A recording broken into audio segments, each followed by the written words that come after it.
अमित, मैं यह मानता हूं कि यूजीसी अधिनियम का उद्देश्य गलत नहीं है, लेकिन मुझे लगता है कि जब शिक्षा पर अत्यधिक कानूनी नियंत्रण लगाया जाता है तो विश्वविद्यालयों की स्वतंत्रता और मौलिकता धीरे धीरे समाप्त होने लगती है। हर विश्वविद्यालय की अपनी आवश्यकताएं, अपनी सोच और अपना वातावरण होता है, पर यह अधिनियम सभी संस्थानों को एक ही ढांचे में बांध। मैं तुम्हारी बात समझता हूँ रवि, पर यदि यूजीसी अधिनियम न होता तो उच्च शिक्षा एक खुला बाजार बन जाता, जहाँ कोई भी संस्थान बिना गुणवत्ता के डिग्री बांट सकता था। यूजीसी अधिनियम न्यूनतम मानक तय करता है, ताकि छात्र को ये भरोसा रहे कि उसकी डिग्री का समाज में मूल्य है।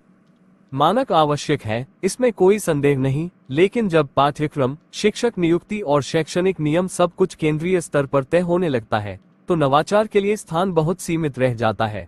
विश्वविद्यालय ज्ञान सृजन के केंद्र बनने के बजाय केवल नियमों का पालन करने वाली संस्थाएं बनकर। लेकिन यह भी सत्य है कि यूजीसी अधिनियम के कारण शोध अनुदान, छात्रवृत्तियां और नेट जेआरएफ जैसे कार्यक्रम संभव हो पाए हैं। यदि कोई केंद्रीय संस्था न होती तो शोध के अवसर केवल कुछ गिने चुने समृद्ध संस्थानों तक सीमित रह जाते।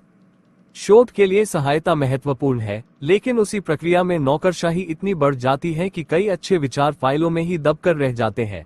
अनुमति, निरीक्षण और समितियों की प्रक्रिया कभी कभी शिक्षा से अधिक कागजी काम बन जाती है। मैं इस समस्या से सहमत हूँ, लेकिन इसका अर्थ यह नहीं कि यूजीसी अधिनियम ही गलत है। समस्या इसके क्रियान्वयन में है।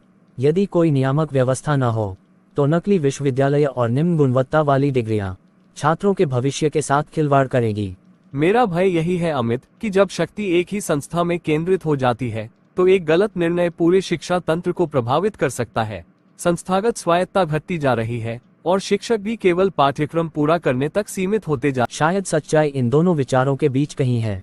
यूजीसी अधिनियम ने शिक्षा को एक ढांचा दिया है, पर वही ढांचा अब इतना कठोर हो गया है कि रचनात्मकता को सांस लेने में कठिनाई हो रही है। हाँ, शिक्षा को कानून से नियंत्रित किया जा सकता है, लेकिन उसे आगे बढ़ाया केवल दृष्टि और विश्वास से ही जा सकता है। यदि यूजीसी अधिनियम समय के साथ स्वयं को सुधारता रहे तो ये समस्या नहीं बल्कि समाधान बन सकता है। अगर आपको ये चर्चा उपयोगी लगी हो तो वीडियो को लाइक जरूर करें और ऐसे ही विचारशील वीडियो के लिए चैनल को सब्सक्राइब करें। और हाँ, अगर आप चाहते हैं कि हम ऐसे और विषयों पर इसी तरह शांत और तार्किक बातचीत करें तो नीचे कमेंट में जरूर लिखिए। आपकी राय ही तय करेगी हमारा अगला वीडियो।